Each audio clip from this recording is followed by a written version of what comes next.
नमस्ते राम। आज की कहानी, शिक्षक ऐसे भी होते हैं।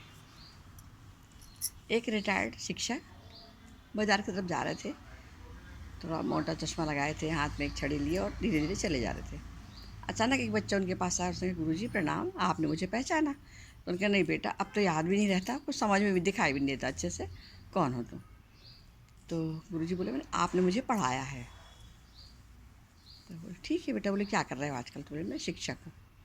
तो तुम शिक्षक क्यों बने? शिक्षक की तो तनख्वाह बहुत कम होती है, महत्व कोई समाज में उसका ज़्यादा वो भी नहीं होता, मान सम्मान। शिक्षक बोले, नहीं, एक ऐसी अपनी घटना घटी थी जिसमें मैंने उसी समय सोच लिया था मैं शिक्षक ही बनूँगा। तो आपको याद है क्या? तो नहीं बेटा, मुझे तो कुछ याद नहीं। तो बोले, मैं बताता हूँ, सुनिए आप। मैं 7वीं क्लास में था। मेरे बाजू में एक दोस्त बैठता था, जो अमीर घर का था।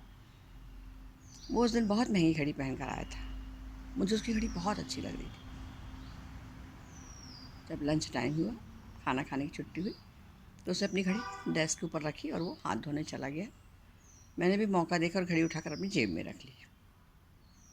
वो लड़का लौट कर आया और घड़ी के बारे में पूछने लगा, और फिर बाद में वही घड़ी चोरी होगी, घड़ी चोरी का हल्ला होने लगा। आप क्लास में आए तो आपने कहा, जिसने भी घड़ी ली वो दे दो, घड़ी चोरी करना अच्छी बात नहीं। अब मैंने घड़ी तो ले ली थी, पर मैं डर भी रहा था, काँप भी रहा था, और अच्छा भी लग रहा था। क्लास में मेरी क्या गति होगी समझ में नहीं आ रहा था, पर मैं चुपचाप बैठा रहा। घड़ी मैंने जेब से तो नहीं निकाली। सर ने, आपने क्या किया, पूरे कमरे बंद किए, दरवाज़ा बंद कर दिया, खिड़की बंद करवा दी, और सब बच्चों से एक लाइन में खड़े हो जाओ और सब अपनी आँख बंद कर लो। कोई आँख नहीं खोलेगा जब तक मैं नहीं कहूँगा तब तक। सब बच्चों ने लाइन लगाई और एक उसमें खड़े हो गए और आँख बंद कर ली।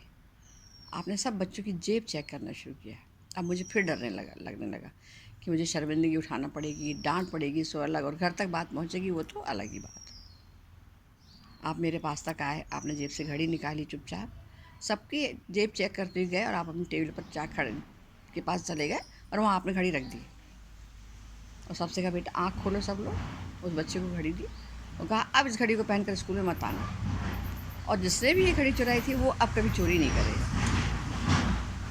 मैं एकदम से आपकी तरफ देखता रह गया। ना शर्मिंदगी महसूस करना पड़ी, ना लज्जित होना पड़ा, और ना ही किसी के सामने मुझे बेइज्जत होना पड़ा। तभी मैंने सोच लिया था कि मैं शिक्षक ही बनूँगा। तो सर, मैं आज आपकी जगह पर खड़ा हूँ और आपके समान बनने की कोशिश करता हूँ।